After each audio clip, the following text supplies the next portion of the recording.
Entre contadas. Entre contadas. Entre contadas. Entre contadas. ¡Ay, entre contadas! Entre contadas. Entrevistas a narradoras y narradores. Buenas tardes, bienvenidos. Qué bueno que están con nosotros porque hoy tenemos un invitado de lujo. Esta es Entre Contadas de la Red de Narradoras México.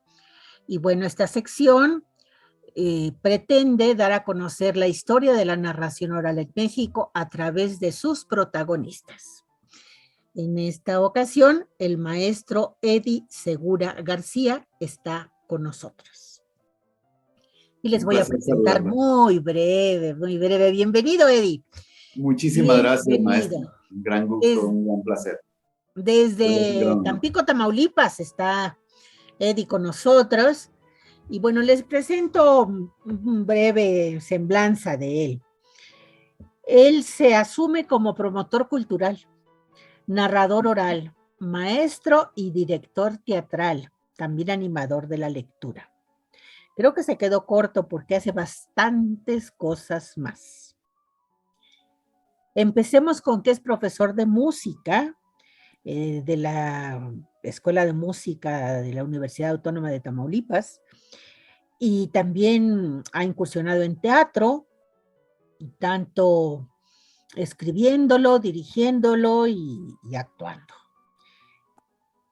Esto me llama la atención que en la Facultad de Arquitectura de la Universidad Autónoma de Tamaulipas ha fungido como suplente, parece ser, ya nos aclarará, en materias como escaparatismo. Yo dije, ¿qué cosa será eso?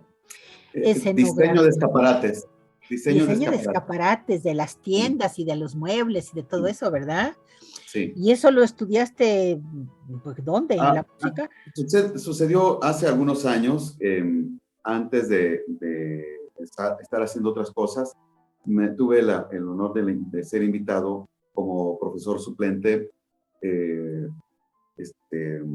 por en aquel momento director de la Facultad de Arquitectura, Eduardo Arbizu, y pues lo que se requería era precisamente que se aplicaran elementos creativos al diseño publicitario, porque no es otra cosa. El escaparatismo es precisamente un elemento más de las herramientas que hay para lo que es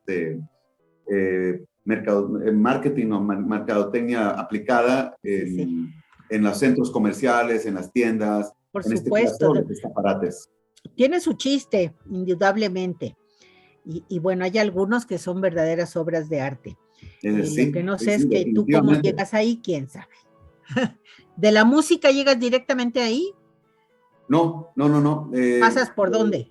Antes. Es que entro primero, bueno, salgo de la secundaria y entro a estudiar en la Facultad de Música, por eso es que porque en ese momento, en aquel entonces, se daba la preparatoria y al mismo tiempo se cursaba la carrera de profesor de música escolar.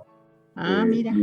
Entonces, aproveché, ¿verdad? En ese instante asumimos este camino y ahí empezó la gran aventura en la que no me he detenido ni un instante, generando y haciendo muchas cuestiones.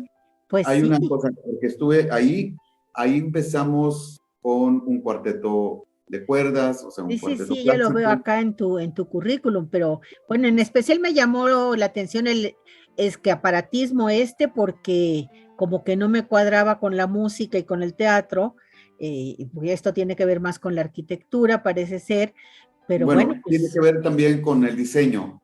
Con el diseño. Sí, soy diseñador. Con la creatividad en general, ¿no, Eddie? ¿Mandé? Con la creatividad en general. Sí, creatividad aplicada a esta cuestión de la venta en punto de venta. Sí. Y así es. cómo pues mostrar bueno, los productos. Yo, trato de dar una descripción lo más sencilla. Es el diseño aplicado en 3D, o sea, yo creo que todos han visto los escaparates en las Por tiendas, con los maniquíes, supuesto. todo esto, esos arreglos y esos pequeños grandes detalles que hacen la diferencia y que llaman la atención, que se pueden contar historias y que son, todo lo que puede aplicarse en ese sentido también es contextual, ¿verdad?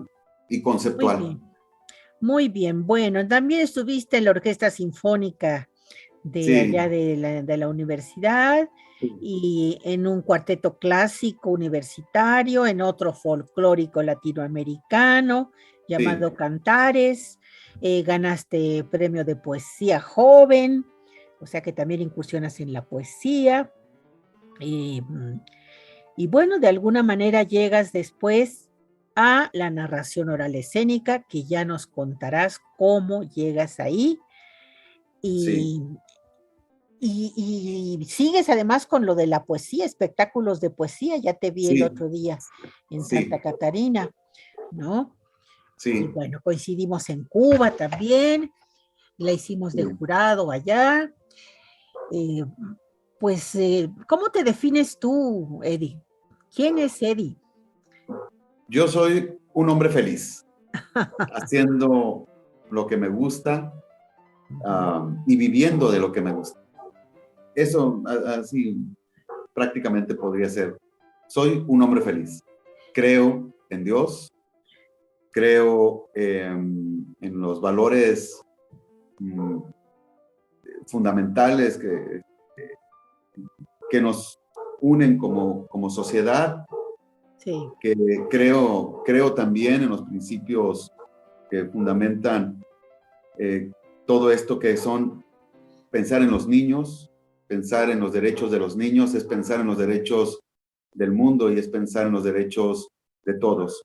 por supuesto.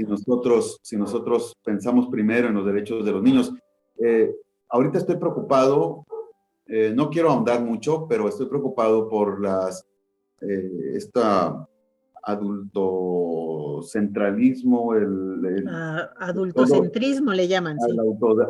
exacto, adultocentrismo que le llaman, en donde ahora lo que más vale es lo que el adulto requiere más que lo que el niño. Incluso yo siempre en las pláticas, conferencias que doy al respecto, porque tengo una conferencia que es el arte como necesidad humana.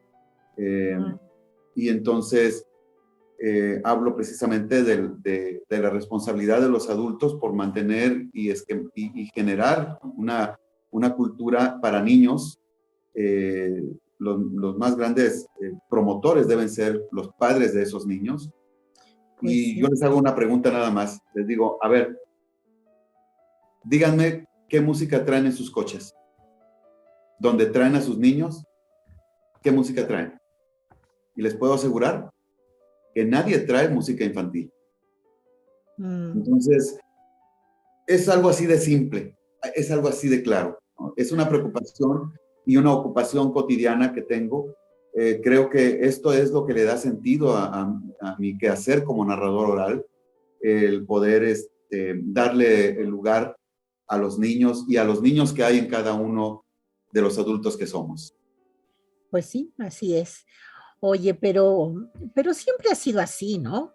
Los niños sujetos a los adultos llevando la pauta de la vida de los niños. Es más, luego se abrieron, y para mi gusto se abrieron demasiado estas relaciones, y luego los padres como que ya no fungían como su papel de padres ni de madres, y ahora, pues bueno, ya no entiendo yo cómo está la cosa. Pero sí, es muy importante los derechos de todo mundo, de los niños y de los no tan niños. Todo mundo tenemos derecho, hasta los animales, ya ves, ¿no? Claro. Solo que, como dicen por ahí, primero los niños. Sí. O sea, hay que pensar primero en ellos. Sí, estoy de acuerdo contigo. Y bueno, como narradores orales, por supuesto que estamos ahí haciendo nuestro quehacer. Y para eso hay que cuidar la selección del repertorio. Eso es muy importante. Y para eso hay que leer mucho. ¿Tú te consideras lector? No en este momento. Estoy más aplicado a investigar, a estar leyendo cuestiones de sociedad, de psicología, o sea, hay muchos asuntos de filosofía incluso que deben estar como parte, como una parte que fundamente tus contextos y tus conceptos como narrador oral. Yo creo que aquí es muy, muy importante el poder estar siempre en un estado de reflexión para que de esa reflexión podamos sacar contenidos, generar contenidos.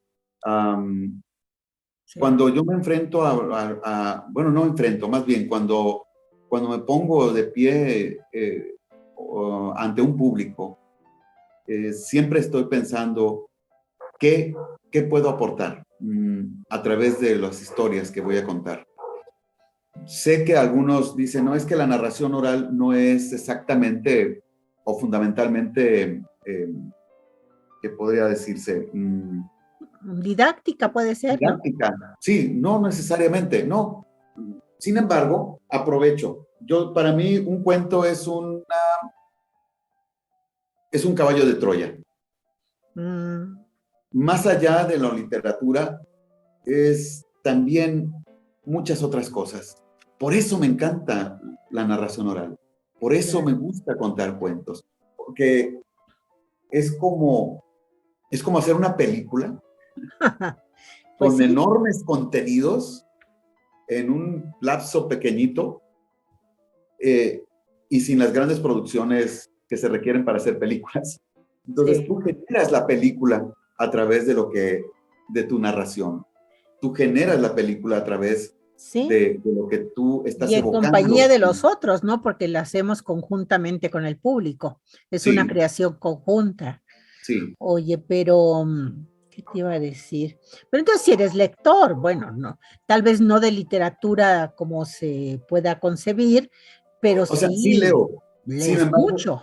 sí, claro, me encanta leer y estoy siempre, como te comento, me encanta leer y estoy siempre leyendo, solo que prefiero decirme, o sea, todavía no leo lo que necesito o quiero leer. Estoy trabajando demasiadas cosas, estoy haciendo muchas cosas que de repente son las 2 de la mañana y estoy haciendo pues una lectura o yo quisiera leer más tiempo, más horas, ¿verdad? Sin embargo... Pues sí. Yo también. Yo también, pero no alcanza la vida para todo lo que uno quiere y debe leer. ¿Un libro importante para ti en tu vida, que te acuerdes? Pues fíjate que muchos dicen que El Principito, muchos dicen el No, pero otro. para ti. Gazapo, por ejemplo, Gazapo, cuando tenía la edad, cuando estaba en secundaria, me impresionó. ¿Sabes cuál fue el primer libro que yo leí? Así, y tenía así como novela, pues literatura, ya un libro grande de ese tipo. Es Apuntes de un lugareño, No lo de conozco. Rubén Romero. Ese No lo fue mi conozco. primer libro. Después Ajá. de ahí ya empecé a agarrar muchos otros, pero yo antes de esa etapa, eso lo leí creo que en sexto año, pero yo antes de eso leía pura poesía. Yo no leía otro tipo de literatura. Leía mucha poesía de niño. Es increíble, ¿verdad? Pero bueno, yo leía mucha poesía, porque escribía poemas para los eventos de la escuela, que la maestra me encargaba. Oye, ¿puedes escribir algo para el Día de las Madres? ¿Puedes escribir algo para el Día del Niño? Pues Entonces, qué interesante.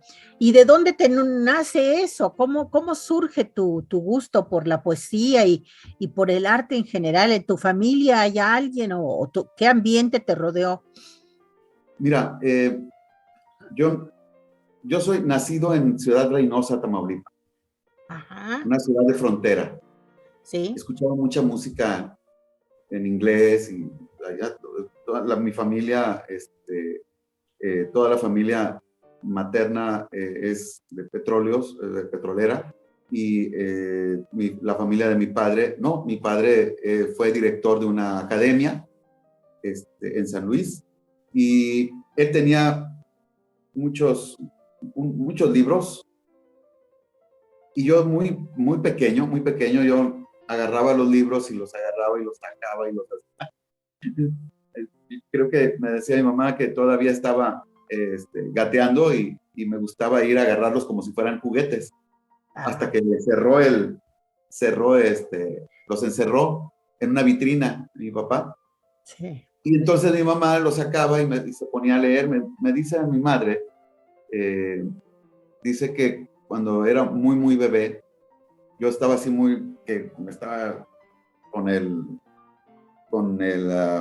la lloriqueada, o que estaba muy inquieto, me sentaba, me amarraba en la sillita donde estaba con una tela o no sé con qué. Ella me decía que me sujetaba a la silla y frente a mí se ponía a leer.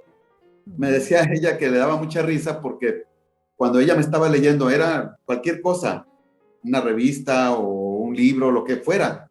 Ajá. Pero ella se ponía a leer y dice que yo me ponía tan quietecito, pero tan quieto que decía, úchales, necesito hacer el quehacer, necesito ir a hacer algo de comer y no puedo porque apenas me separaba y ya yo hacía mi relajo otra vez y volvía a leer y ahí estaba yo muy atento.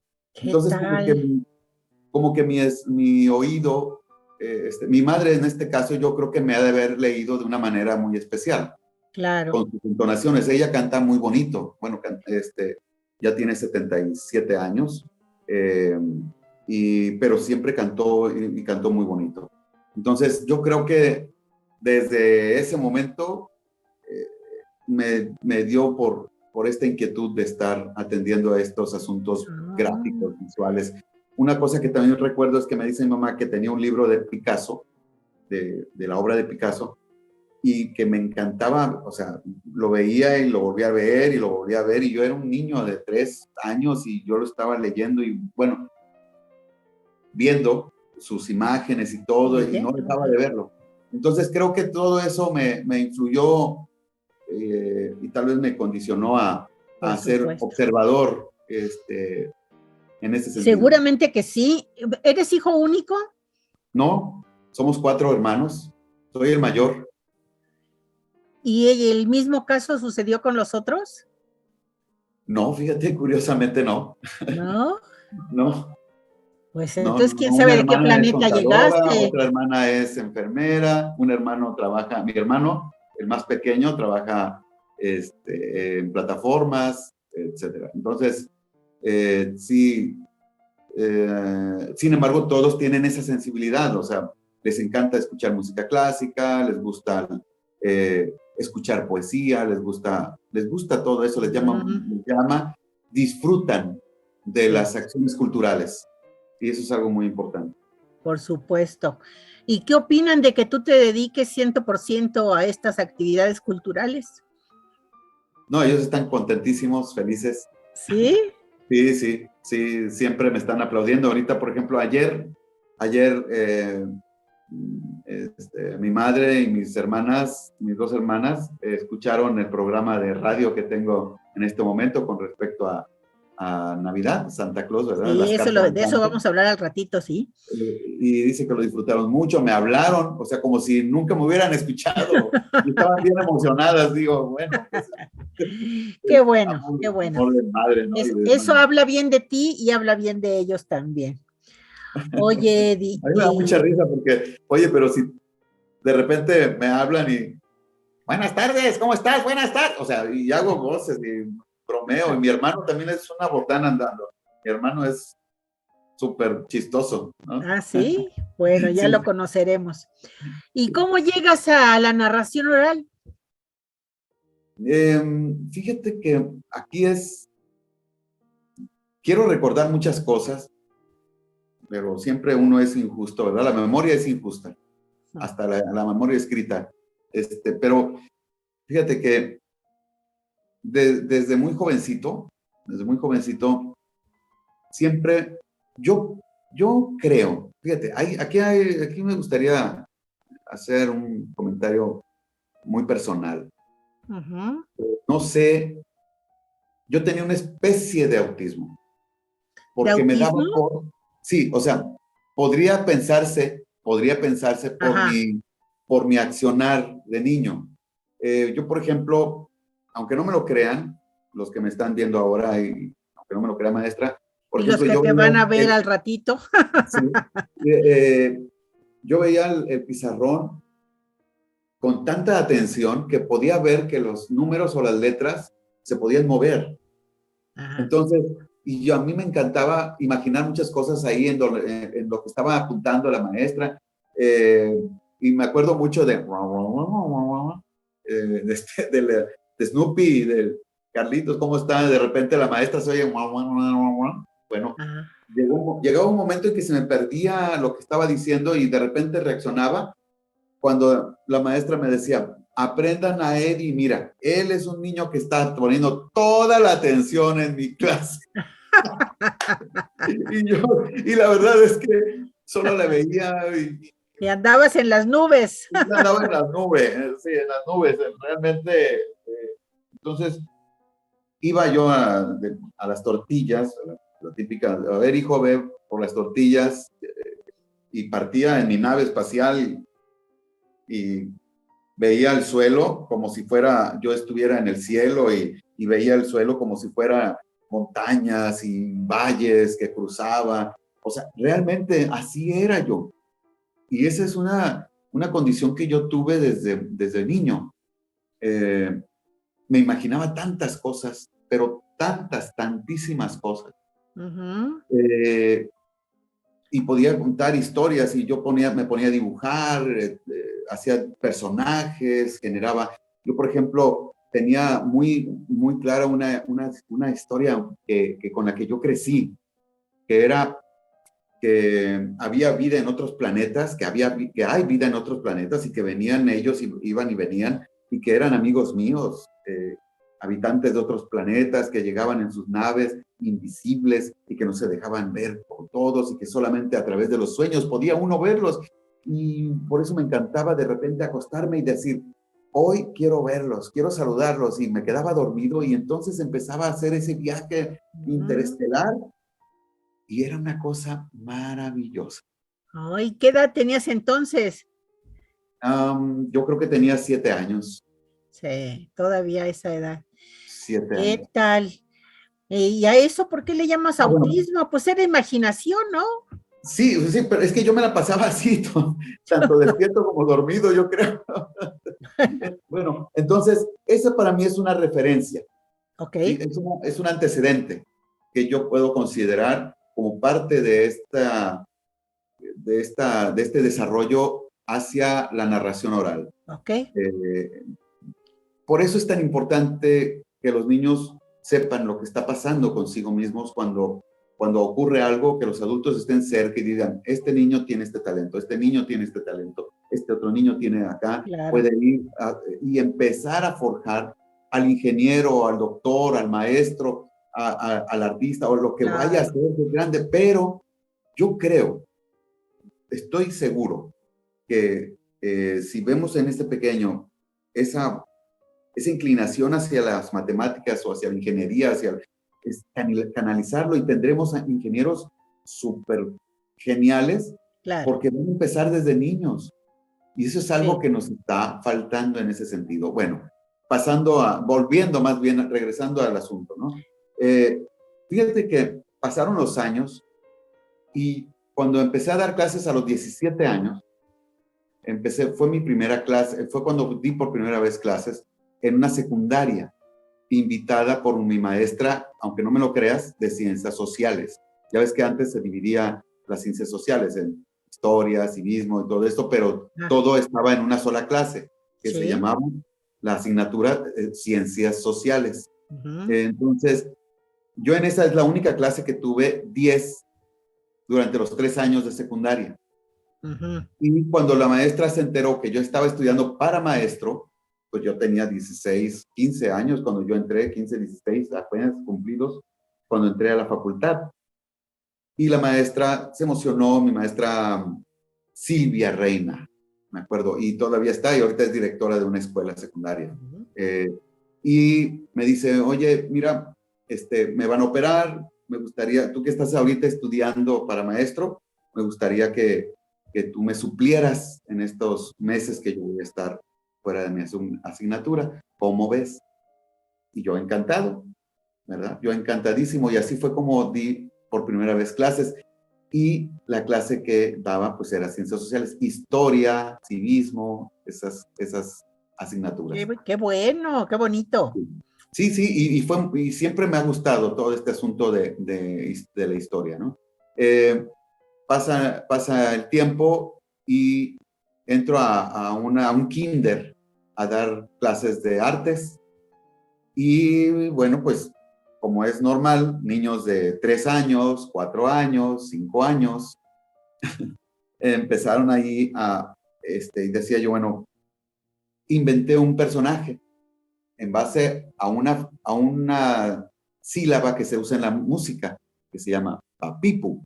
Hola amigos, ¿cómo están? Me da mucho gusto poderles saludar. Sí, hola, hola, hola. Y él vive en el corazón y todos tenemos un papipu.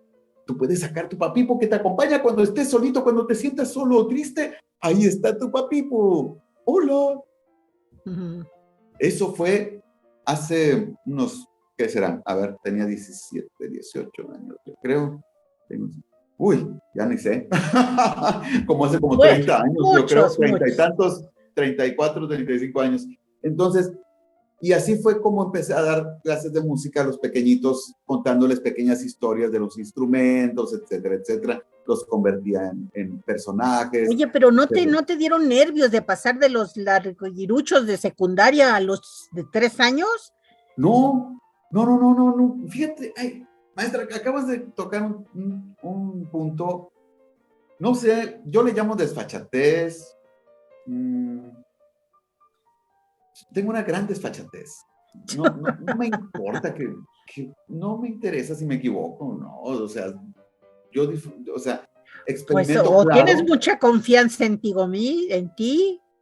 Bueno, en estos asuntos sí, en estas cuestiones sí. Porque como toda la vida estuve experimentando creativamente, todo desde niño, estuve generando historias, estuve generando a través de mis dibujos y una serie de cosas que ocurrieron, todo esto escribía. Entonces siempre estuve en contacto con esa parte de la imaginación que todos tenemos, todo. Entonces, esto me generó una activación constante, diaria, rutinaria, sin yo darme cuenta. Me llevó a generar y a generar y a generar más y más y más ese contacto y ese puente con la imaginación desde muy niño. Y esa visión analítica, o sea, de decir, a mí me sirvió mucho el cine mexicano. Yo era de los que nos sentábamos en la sala con toda la familia a ver a Pedro Infante. Entonces, todo ese tipo de cuestiones en donde yo me ponía a chillar, y yo me puse a llorar con la película El Torito, me puse a llorar con Lassie, me puse a llorar con Remy, me puse a llorar y a reír, las dos cosas, a reír y a llorar. Uh-huh. Entonces, todo eso para mí fue tan impactante. Y tan alimentando tu imaginación y tu sensibilidad, ¿no? De muchas maneras. De muchas maneras, sí. Pero todavía no me dices cómo llegaste a la narración oral. Bueno, ahí voy. Entonces, todo esto son previos. Llegó un momento en el que un buen amigo y narrador tamaulipeco, creo que es quien dio, junto con Chava Cuentacuentos, le dio un seguimiento a la narración oral en Tamaulipas, Jorge de la Peña, y que me acuerdo muy bien que me topé más bien, porque yo lo conocía a él como amistad y todo, porque yo he estado en el teatro. En el teatro entré en el 94. Desde 1994 dirijo teatro. En el 87, 85 más o menos, 87, ya ni me acuerdo, pero creo que sí, 86, 87, entro a lo que es el asunto de la actuación. Entonces, todo este tipo de detalles, es que todas estas se van uniendo, se van entretejiendo hasta llegar a esta época en la que me topo con que es un festival de narración oral y yo veo 2 o 3 narradores, me topo con esto que es genial, genial. Pude ver, a mí me encantaba ver a Cachiruloco, por ejemplo, contar sus historias. Y así fue como entendí el mecanismo de la voz y del cuerpo para la narración. Entendí, pum, así, nada más, al verlo, al ver a Cachiruloco, al ver a esto, al ver a Juan Sin Miedo, es un muchacho, todo ese tipo de cuestiones, para mí me alimentaron mi visión. Cuando de pronto soy director de bibliotecas en Tampico, bueno, jefe de bibliotecas en Tampico, son 6 bibliotecas que hay, un paralibros en esta ciudad. En aquel entonces, en el 2013, creo que es 2013, 2016, en donde me invitan a ser jefe de bibliotecas y empiezo a generar programas de lectura, programas de vinculación con muchos tipos de agrupaciones para hacer círculos de lectura, etcétera. Y entre esas tantas cosas, de pronto, mi directora de cultura en aquel momento me dice, oye, maestro, ¿puedes acompañarnos a leer unos cuentos a unos niños en un programa de prevención del delito? Entonces, le digo, sí, claro que sí. Me llevo unos libros. ¿Cuántos niños van a ser? No, pues no sabemos, va a ser al aire libre, en una bocacalle, en tal parte. Ah, perfecto, claro que sí voy. Y ya preparé, agarré mis libros, bajo el brazo, llegamos al punto, en una bocacalle como con unas 50 sillitas así bien ordenaditas, un equipo de audio, una pequeña tarima de piso, una mesa, y ahí puse mis libros y estaba en una silla listo para empezar a leer. Pero ocurre que veo que todos los niños empiezan a hacer su relajo, corriendo para un lado, para otro, y entonces dije yo, bueno, y allí me queda enfrente, así como a 10 cuadras, hacia el fondo, la Laguna del Carpintero, que es la laguna que está en el centro de nuestra ciudad. Es parte del centro de la ciudad de Tampico. ¿Donde hay cocodrilos? Cocodrilos, exactamente. Sí. Y ahí, entonces dije yo, a ver, este no es un momento para leerles cuentos. Agarré los libros que estaba y los acomodé de nuevo en la mesa. Y entonces me puse de pie y grité, ¡cuentos, cuentos, cuentos! ¿A quién le gustan los cuentos? Y más de uno pues, le llamó la atención que gritara eso. Vino el primero, luego el segundo. ¿Quién? A ver, aquí les voy a contar unos cuentos, unas historias, unas leyendas. Y, aunque no me lo crea, maestra, en ese momento todavía no sabía qué iba yo a hacer. Entonces, y yo empecé, pero yo le estaba gritando a todos que vinieran porque yo les iba a contar un cuento. Y entonces ya los veía yo ahí. Se contaron como 5 o 6 primero. ¿A quién le gustaría escuchar la historia, la leyenda del primer cocodrilo de la Laguna del Carpintero? Y todos levantaron la mano. A mí, yo sé cómo se llama, Aquí le llaman popularmente Juancho. Aunque yo no estoy muy de acuerdo con eso. Entonces todos, sí, yo. Todos estaban felices y contentos pensando, bueno, en el cocodrilo que ellos tenían acá, ¿no? Y entonces les dije, no se llama Juancho, no se llama así, no se llama asá. ¿Quieren saber cómo llega el primer cocodrilo a Laguna del Carpintero? Pues siéntense todos porque les voy a contar la historia, la leyenda del primer cocodrilo en la Laguna del Carpintero. Y todo comienza, paréntesis, todo comienza con una mirada al fondo donde veía yo la laguna y dije, hace mucho, mucho tiempo, cuando Tampico era pequeñito, pequeñito, y la laguna del Carpintero era grande, grande, grande, grande, vivía una, y así empecé a contar, y así se fue desarrollando aquella historia. Me encanta, Eddie. Fíjate que yo también hacía eso con mis hermanos. Oye, pero cuéntanos la leyenda del primer cocodrilo de la laguna. Me encantaría saberla. A ver, ¿cómo va? Pues es que eso ocurrió hace mucho, mucho, mucho tiempo, cuando Tampico era pequeñito y la laguna del Carpintero era grande, grande. Y para eso me puedo cambiar, me puedo poner más de vestuario y todo, pero quiero decirle que entonces ocurrió que ahí vivía precisamente una familia, la más poderosa de Tampico de aquel momento, los ricos de aquel instante, y con su papá, pom, pom, pom, pom, pom, pom, pom, pom, pom, la mamá, la, y una preciosa hija, una pequeña, bueno, no tan pequeña, ya era toda una señorita, pero era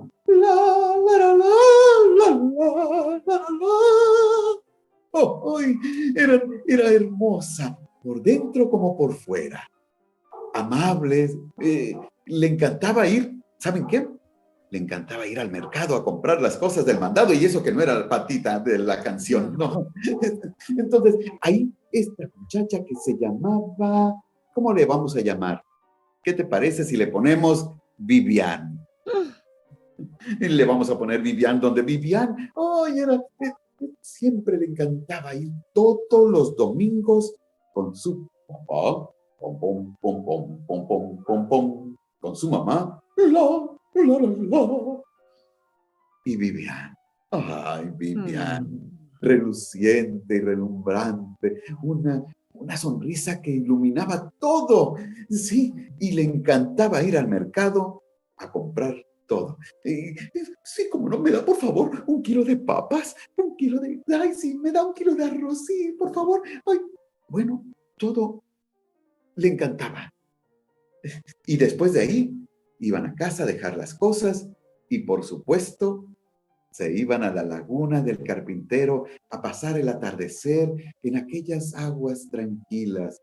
Cuando la laguna del Carpintero era grande, grande, grande, y Tampico era pequeñito, pequeñito, con sus casas así de 2 aguas y sus callecitas empedradas. Y se vivía maravillosamente bien, como hasta ahora se come maravillosamente bien en Tampico. Sí. Y entonces, uno de esos tantos domingos que asistía al mercado, adivinen qué, un joven pescador que vivía a las afueras de Tampico. Iba con su larga vara que atravesaba acomodada en su hombro derecho y gritando: pescado, pescado fresco, pescado, pescado fresco, pescado fresco. Claro que sí, tenemos el mejor pescado que... Y así estaba vendiendo aquel producto fresquísimo y pescado por él mismo. Cuando, sí, claro que sí, aquí está, muy bien. Y cuando de pronto...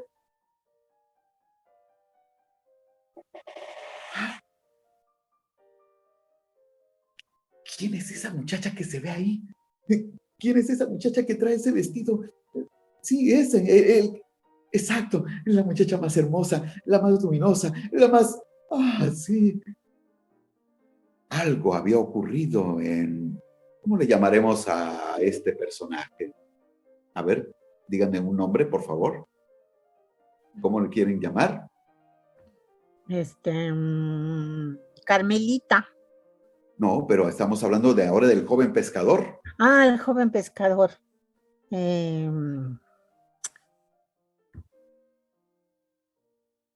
Nacho.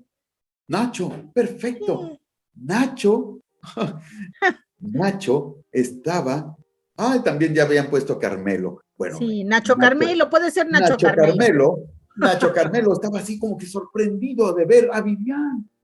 Viviana estaba ahí, mientras que estaba comprando 1 kilo de papas y otro tanto de chile verde para la salsa de aquel día.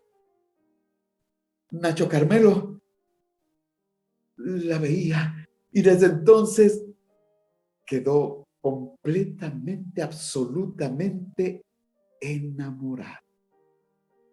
Desde ese momento y cada domingo asistía para observarla, para verla, la buscaba entre la gente y hasta que la encontraba se sentía él muy, pero muy feliz.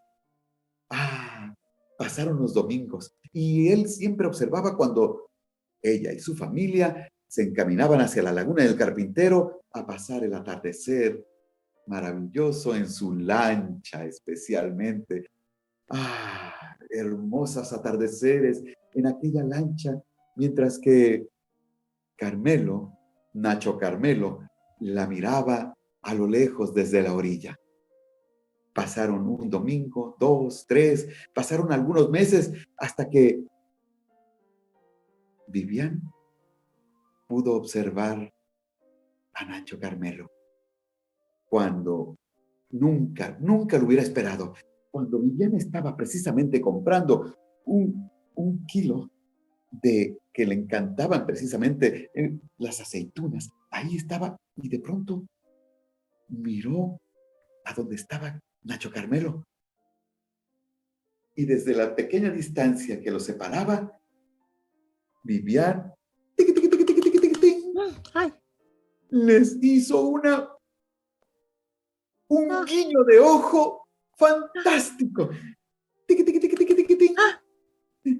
Sí, así es. Vivian se había dado cuenta, no sé desde cuándo, pero Vivian ya miraba a Nacho Carmelo, y Nacho Carmelo cuando vio que Vivian le había dirigido una mirada, cuando vio que Vivian le había dado un guiño de ojos, no lo podía creer.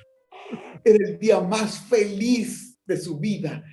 Tiró los peces, se aventó todo, no le importó más que la alegría, la felicidad de ver que Vivian lo había mirado, que sabía que estaba ahí. Y así la persiguió hasta llegar a la laguna del Carpintero. Como todos los domingos, se subió a la lancha y ahí estaba él, en medio de la laguna. Esa tarde regresó a casa. Tan, tan, tan, tan, tan, tan, tan, tan, tan, tan, tan, tan, por el sendero a las afueras de Tampico. Iban el senderito, cuando de repente... Tan, tan, tan, ¡auxilio! Nacho Carmelo se sorprendió. ¡Auxilio, que alguien me rescate! ¿Qué? En medio del camino, un hoyo. Y dentro del hoyo... ¿Qué está haciendo ahí, buen anciano? Ay, muchacho, no me preguntes esas cosas, simplemente sácame de aquí porque mis reumas ya me están afectando. Ay, ay, ay. Sí, buen anciano, no se preocupe, en este momento yo lo voy a sacar. ¿Pero qué hago? ¿Qué saco de aquí? Ya sé, una rama. Y así cortó una rama de una guásima que estaba por ahí cerca. Ya ven que es muy resistente. Entonces, ¡pam! ¡Ay, muchacho, me pitas el ojo! Agarre la rama, señor, porque lo voy a sacar en este momento. ¡Ay, ay, ay! Agarró la rama y así como pudo. ¡Ay! ¡Ay, muchacho! Me da tanto gusto. Oye, por esta buena acción, te voy a dar un obsequio. No se preocupe, buen hombre. Yo estoy tan feliz que yo necesito ir a mi casa ya. Ha sido el día más feliz de mi vida. Así es que no se preocupe. ¡Espera! Ay. Mira. Toma. ¿Una piedra? Pero no es una piedra cualquiera. Es una piedra mágica. Sí, una piedra mágica. Bueno, muchas gracias, buen hombre. La guardó en su bolsillo y siguió su camino. Pasaron otras 2, 3 semanas, ellos felices de la vida, encantados con la pura mirada, con el guiño de ojo que siempre le hacía, ya tenían una relación de amor. Sí. De repente se escribían cartitas y se las pasaban así. Ella metía una cartita en una manzana que le dejaba puesta para que él la tomara y leía la carta. Sí, así pasaron los días y pasaron las semanas, hasta que una tarde, después de todo lo que hicieron en el mercado, la iglesia, etcétera, etcétera, etcétera, llegaron a la Laguna del Carpintero a su paseo dominical. Papá, porón, pom, pom, pom, pom, hoy no te voy a acompañar, hija. Ay, padre, yo tampoco, hija. Ay, madre. Bueno, no se preocupen, yo estaré muy bien. Se subió a la lancha sola y empezó a navegar sola, pero claro, no tan sola, porque desde la orilla de la laguna, aquel Nacho Carmelo ya había comprado hasta un catalejo. Hola, mi amor, ¿cómo estás? Y estaba todo muy feliz y ella recostada en la lancha mirándolo a lo lejos y él recostado en el pasto mirándola por el catalejo. Cuando de pronto aquel sol maravilloso que iluminaba precioso el cielo azul de Tampico empezó a nublarse. Y empezó a nublarse más y más y más. Y empezó a hacer viento. Y empezó a llover. Y los relámpagos empezaron. Y ya Vivian ya estaba, de que antes estaba siempre muy feliz y contenta, ya estaba nerviosa porque la lancha se movía ahí de una forma no muy agradable y empezaba a moverse porque el agua ya estaba, el viento empezó a soplar más fuerte y empezaron los relámpagos. Era una tormenta sorpresiva. En aquellos tiempos no se sabía muy bien, solamente de barrunte los animalitos empezaban a alborotarse, pero como estaban tan enamorados, ni cuenta se daban de lo que ocurría. Entonces todo aquello empezó a hacerse una enorme tormenta. Y por supuesto, en la lancha, y ya con susto, ya con miedo, porque la lancha se movía y se movía para un lado y para otro. El agua ya estaba bien picada, el agua ya estaba atrabancada, el viento soplaba fuerte y la lluvia no dejaba de parar. Entonces, desde la orilla, Nacho Carmelo estaba... mi amor, espero que todo esté bien, ya ven. Trataba de arrimarse más hacia la orilla, como podía.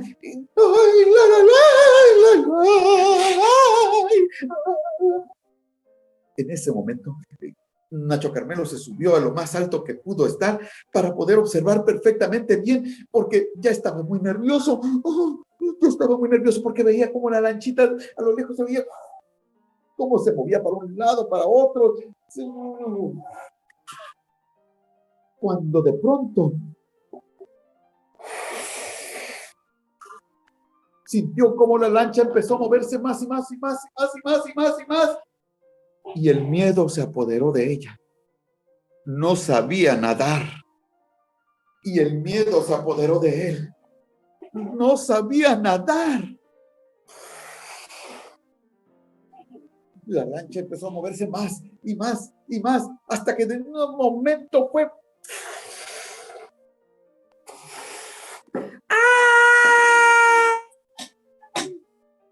Fue arrojada al agua. La lancha se volteó de lado a lado. Nacho Carmelo estaba en la orilla, mortificadísimo. Entonces, desesperadamente gritó: quiero salvarla. En ese momento, un gran relámpago cruzó el cielo, llegó hasta la bolsa donde se había guardado la piedra, aquella piedra mágica que le encargó como regalo ese buen anciano que fue rescatado. Él sintió un calambre. ¡Ah! Y regresó la película y recordó cuando aquel anciano le dijo: es una piedra mágica que hará que todo lo que desees con todo tu corazón se hará realidad. En el grito: ¡quiero salvarla! El relámpago empezó a hacer el cuerpo de Nacho Carmelo. Se empezó a iluminar todo.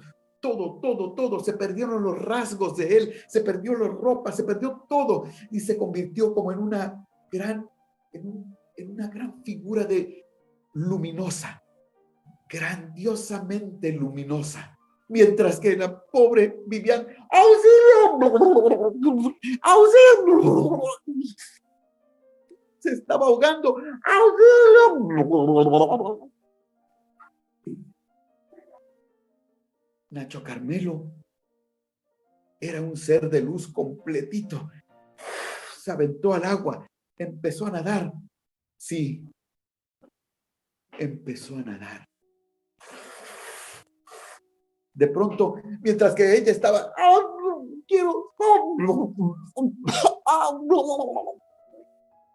sintió como una fuerza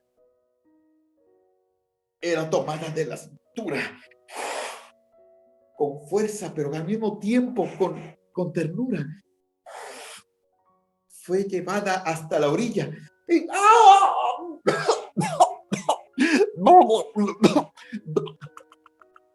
hasta un pez traía en la boca.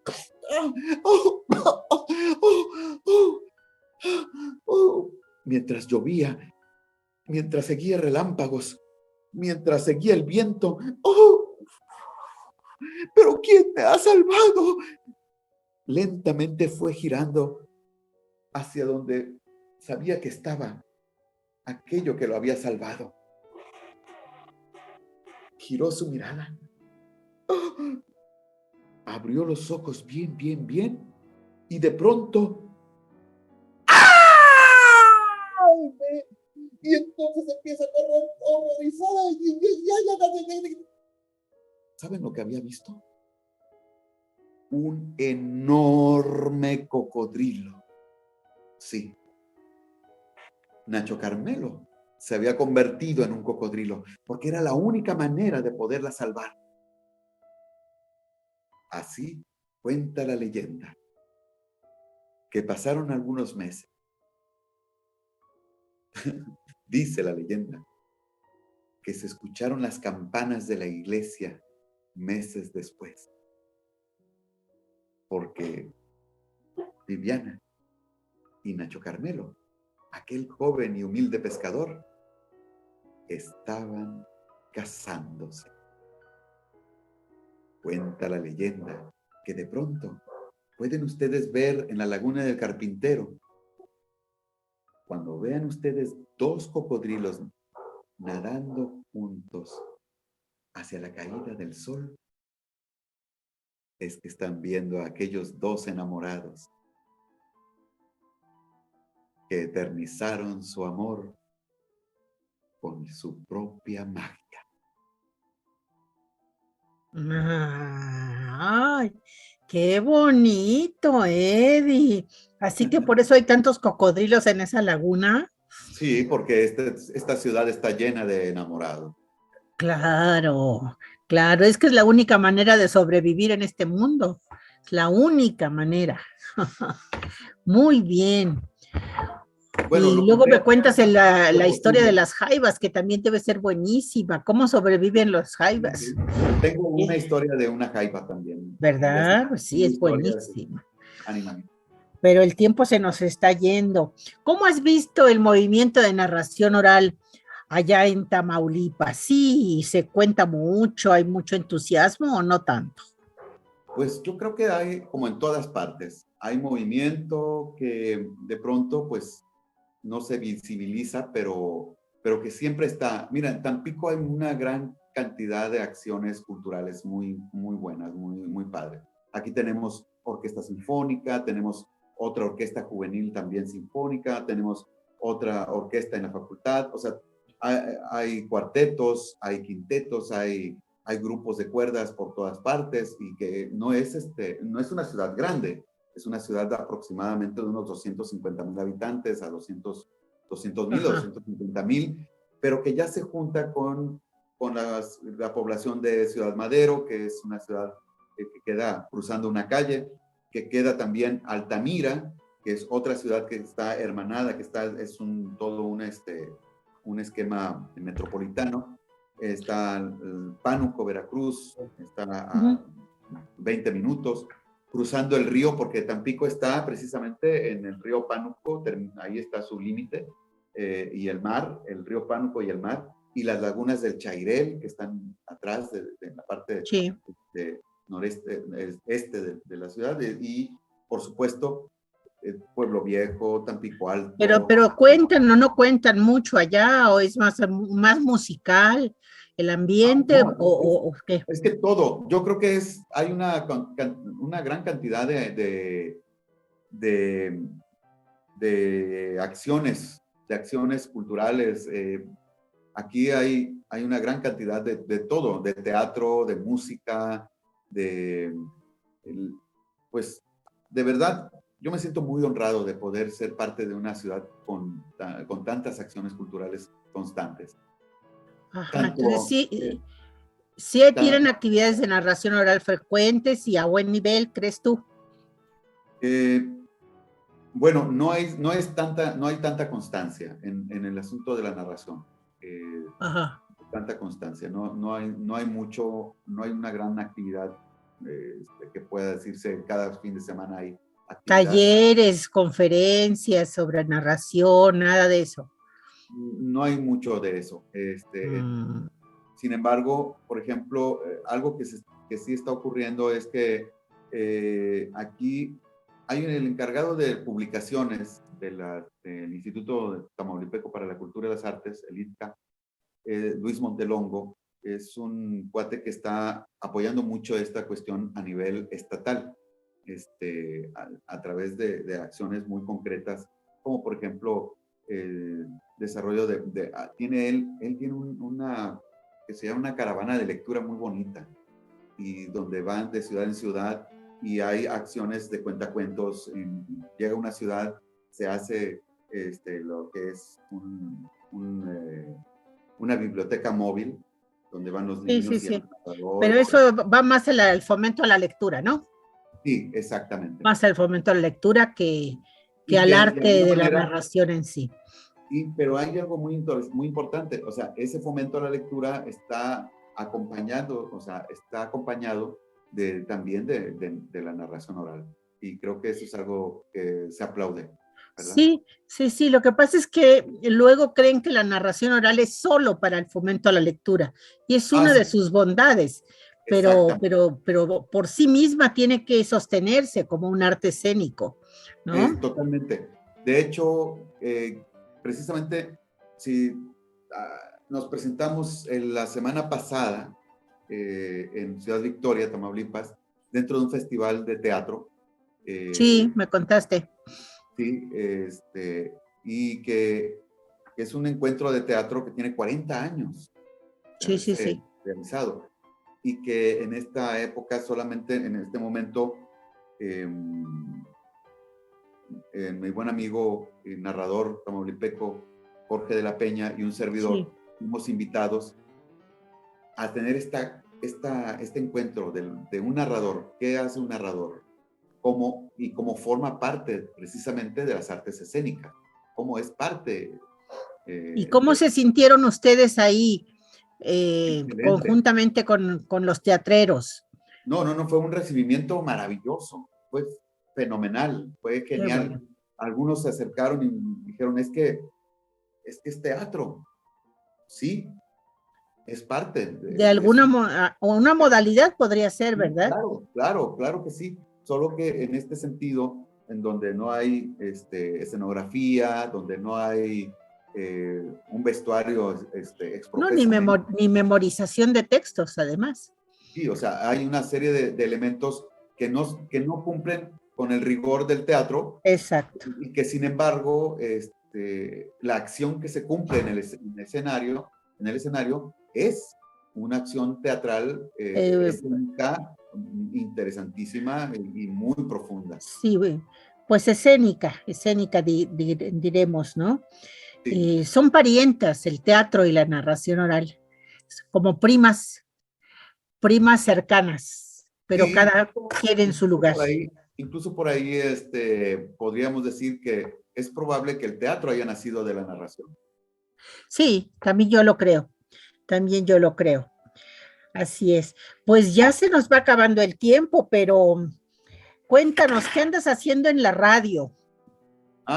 Pues En esta temporada navideña. En esta temporada cuento historias de Navidad pero fíjate que ayer tuve una función, bueno, en un cumpleaños de una niña, y conté un cuento de Navidad, un cuento que también escribí. Y hay una cuestión muy interesante porque afortunadamente todavía la Navidad es un puente de la imaginación, es un puente de imaginación y de sensibilización de la inocencia que debemos cuidar y proteger en los niños, ¿no? Sí. Y debe ser un mensaje, debe tener un mensaje práctico, debe tener un mensaje que sirva para los adultos.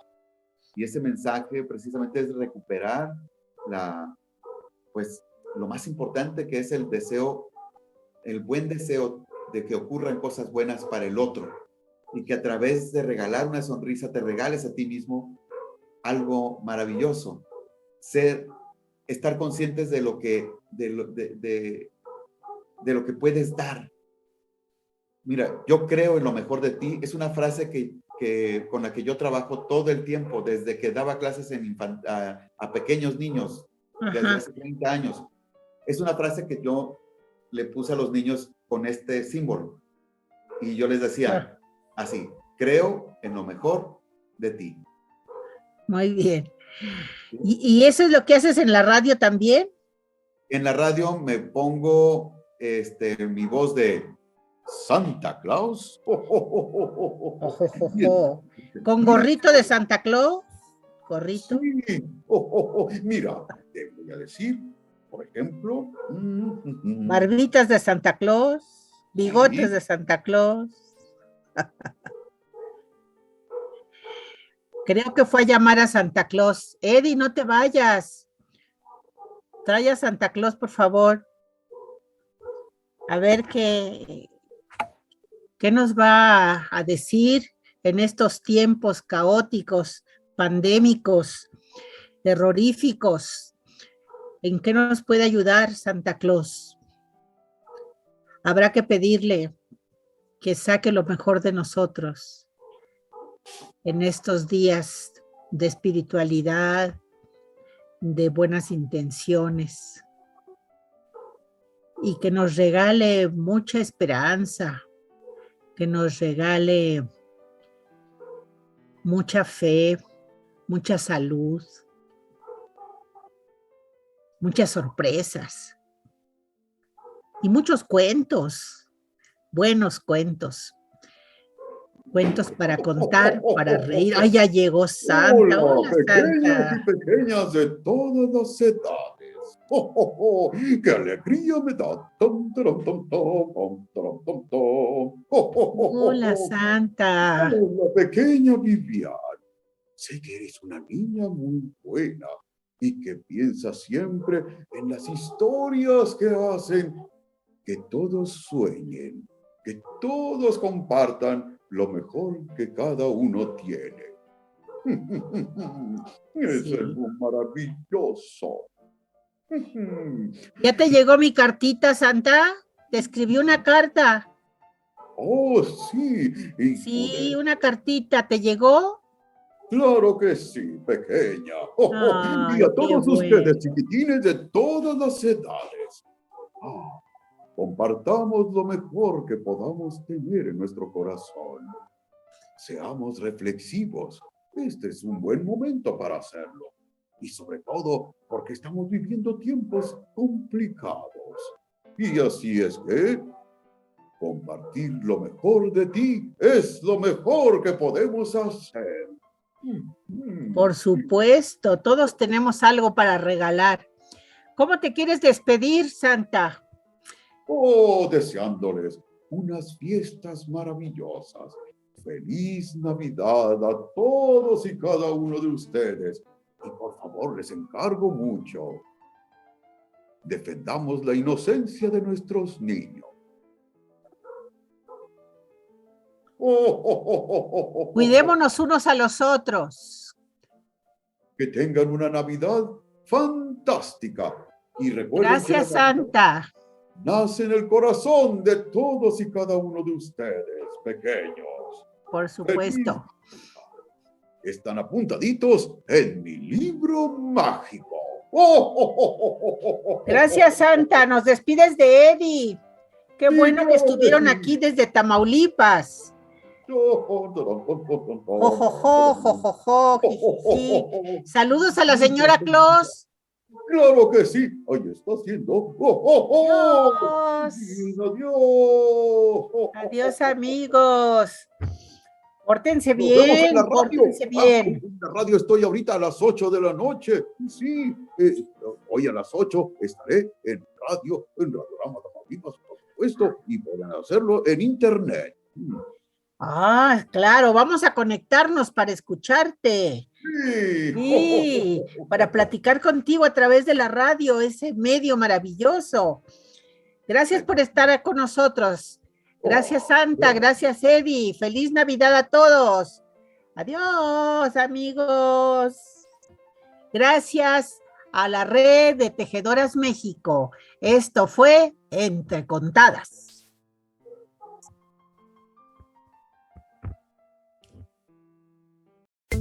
Red de Narradoras México.